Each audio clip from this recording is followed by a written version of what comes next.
guys, welcome to my daily question. Do one question each day. So let's get started. This is question 7. Alright, let's read the question first. What is the missing number in the number pattern below?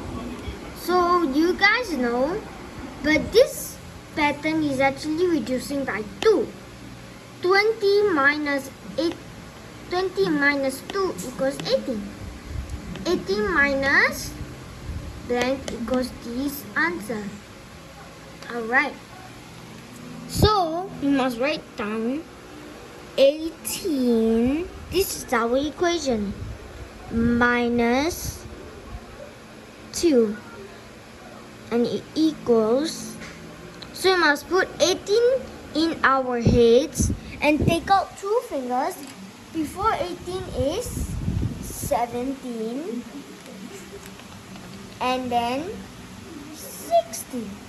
So what is our answer? 16. So we write down 16. Alright.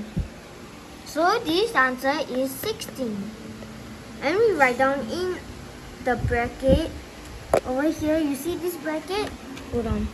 This is 3, not 8. Why do I keep writing 3?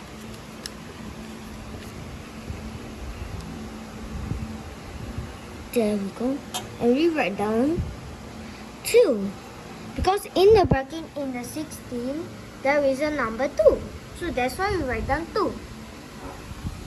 Thank you guys for watching my question 7. Do one question each day problem.